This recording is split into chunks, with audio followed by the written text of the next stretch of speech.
야곱은 이제 광야 학교를 졸업을 하고 고향으로 돌아갑니다.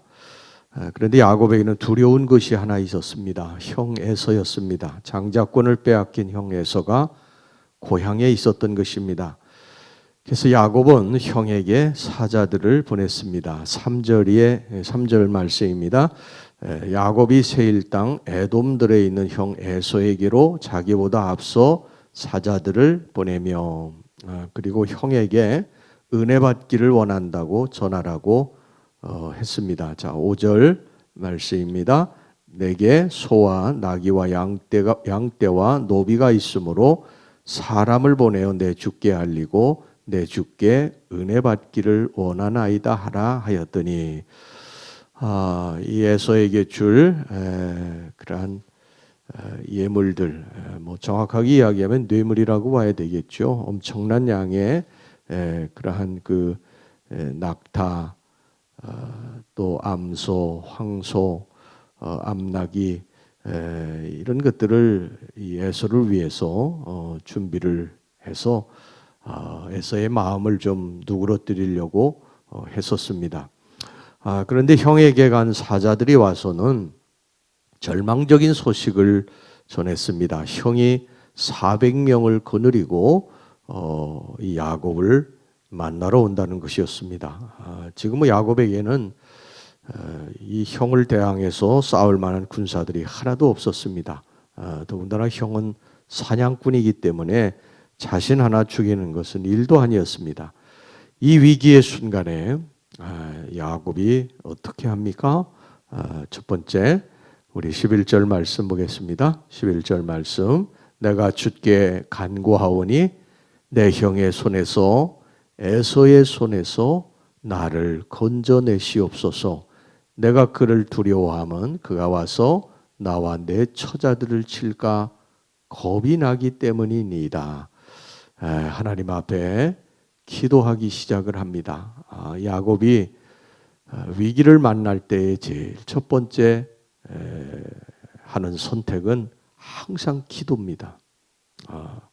이게 야곱의 훌륭한 점입니다. 야곱이 인격적으로 부족한 것이 많이 있는 사람임에도 불구하고 하나님의 영적 계보를 입고 하나님의 축복을 받은 비결은 바로 이것입니다.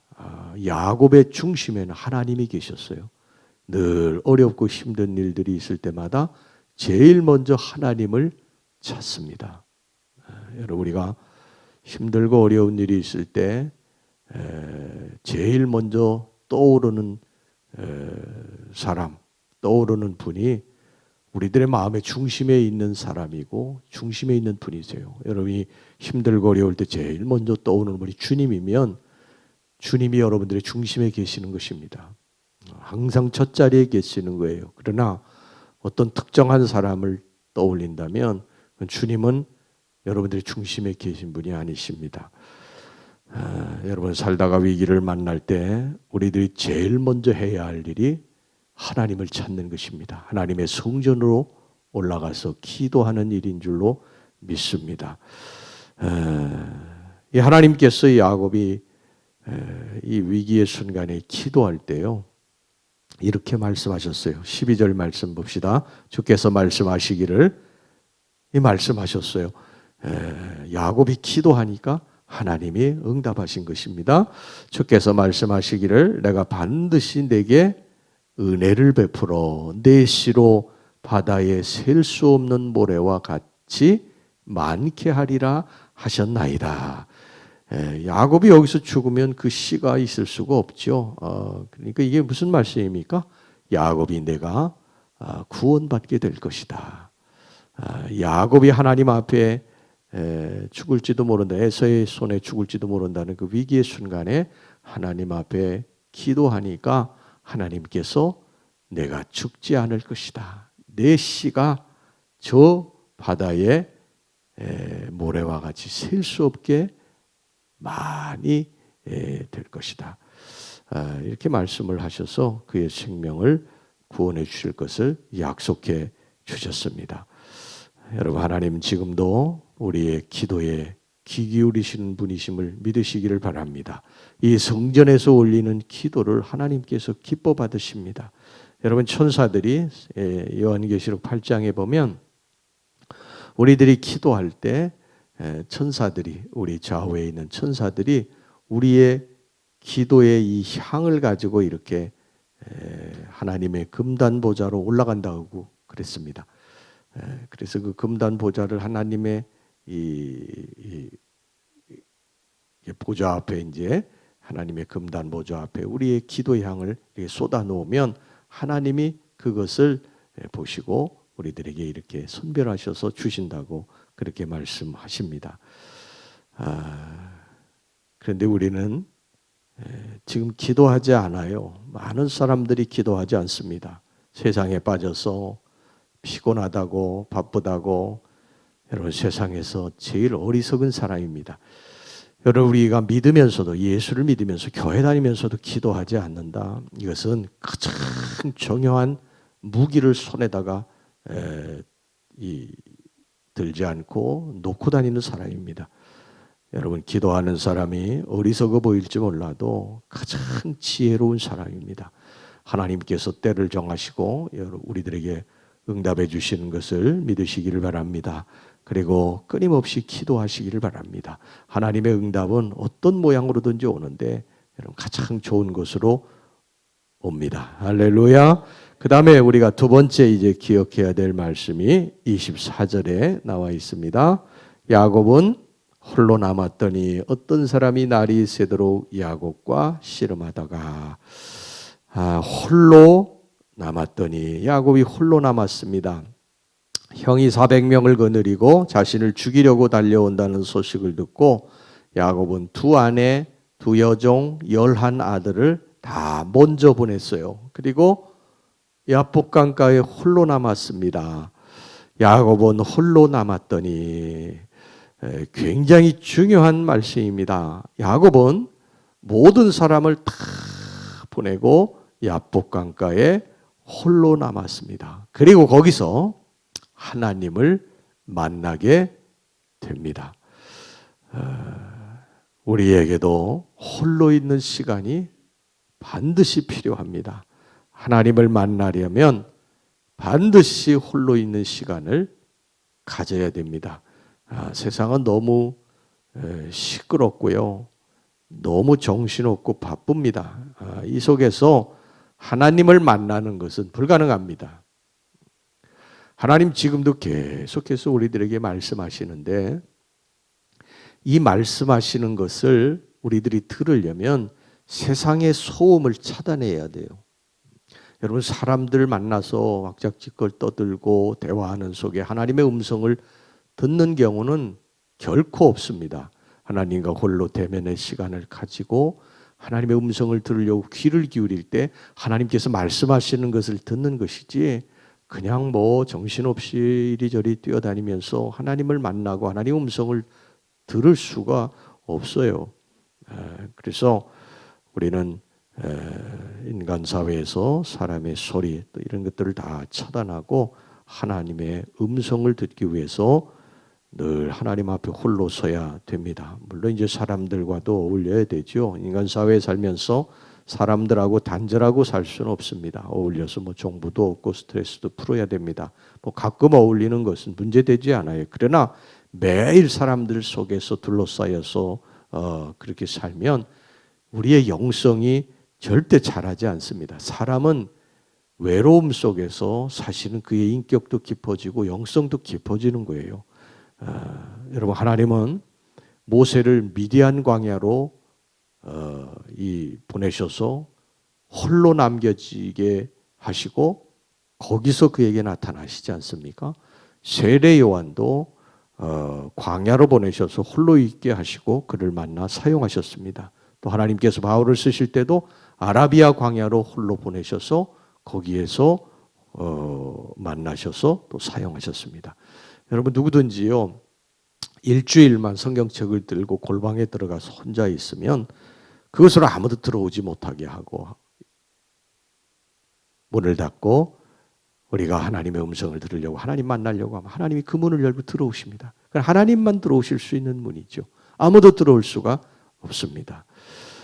드디어 이제 야곱은 하나님을 여기서 이제 인격적으로 만나게 됩니다.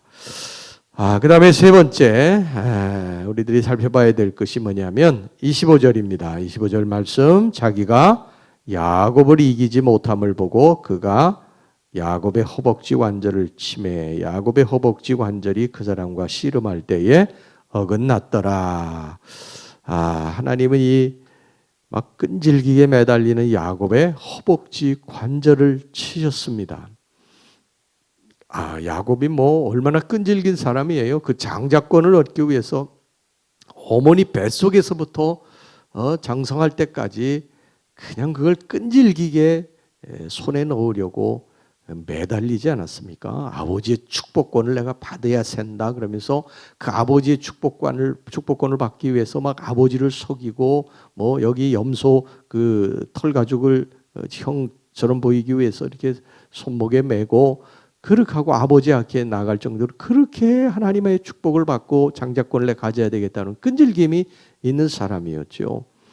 야곱은 이제까지 자기가 마음 먹으면은요 안 되는 것이 없었습니다. 형의 장자권도 아버지의 축복권도 받아 손에 넣었죠. 삼촌에게 비록 이용은 당했지만 그렇게 연모하던 라헬도 손에 넣었죠. 재산도 손에 넣었죠. 뭐 야곱은 안 되는 게 없어 손에 이 자기가 마음을 먹으면. 그러나 여기서 야곱이 이제 무너져 내립니다.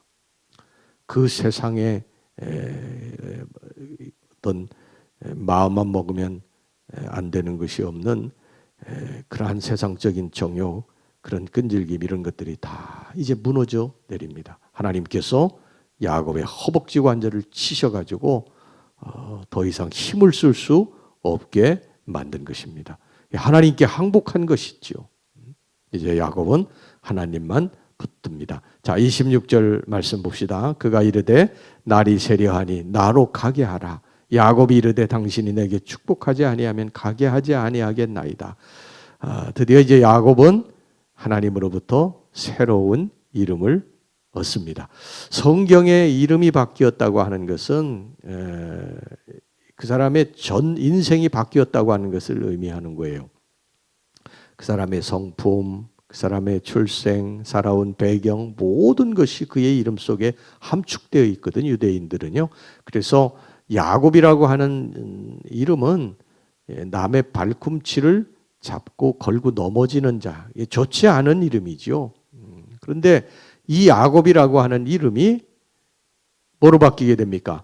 이스라엘이라는 이름으로 바뀌게 됩니다. 하나님과 겨루어서 이겼다고 하는 이런 이스라엘이라고 하는 이름으로 바뀌게 돼요.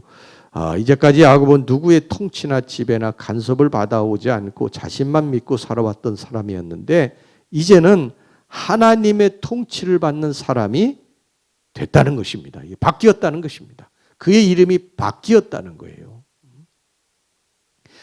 그가 하나님을 만났고 그의 인생이 바뀐 것입니다. 여러분 성경의 수많은 인물들이 하나님을 만나고 그의 전 인생이 완전히 바뀌었어요. 세상 정욕을 쫓아 살던 사람이 하나님의 영광을 위해서 발걸음을 완전히 180도 바꾼 사람들 얼마나 많은지 모릅니다. 역사적인 그러한 성경의 인물들도 보면 세상의 어떤 즐거움과 정욕만을 위해 살던 사람이 하나님 만나고 완전히 꺾여가지고 주의 길을 달려가는 그런 사람들이 얼마나 많이 있습니까? 야곱이 바로 그랬던 사람이에요. 야곱이 욕심이 많고 어떻게든 자기가 원하는 거 마음에 먹는 것들을 그냥 손에다가 넣어야 직성이 풀리는 그런 사람이었는데 그가 하나님을 만나고 그의 인생이 이제 바뀌었던 것입니다. 이름이 바뀌었다. 그가 새로운 사람이 됐다는 것입니다. 즉 하나님의 통치를 받는 사람이 됐다는 거예요. 31절 말씀 보겠습니다. 중요한 말씀이 기록되어 있는데요. 31절 말씀, 그가 분이엘을 지날 때에 해가 돋았고 그의 허복다리로 말미암아 절었더라. 여기 굉장히 의미 있는 말씀이 기록되어 있는데 하나님께 맞아가지고 절뚝거렸어요. 허벅지 관절을 맞아가지고 절뚝거렸습니다. 야곱은 육신적으로 절뚝발이가 된 거예요. 다리를 저는 사람이 된 것입니다. 그런데 중요한 건 뭐냐면 그가 분이엘을 지날 때에 해가 돋았다는 거예요. 그의 머리 위에 해가 비추었다는 것입니다. 그는 비록 육신으로는 절뚝발이가 됐지만 그의 영적으로는 완전히 새 사람이 됐다는 거예요. 하나님의 사람이 됐다는 것입니다. 늘 은혜를 사모하고 은혜 안에 살아가는 사람, 하나님을 가장 정말 가슴속에 품고 믿음으로 사는 사람, 하나님의 영광만을 위해서 살아가는 사람.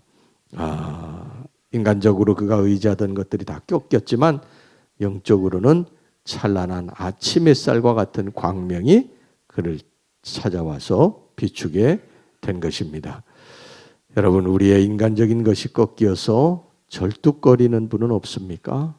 물질로 맞아서 우리의 병으로 또 자녀들의 문제로 맞아서 아프고 힘들지는 않습니까?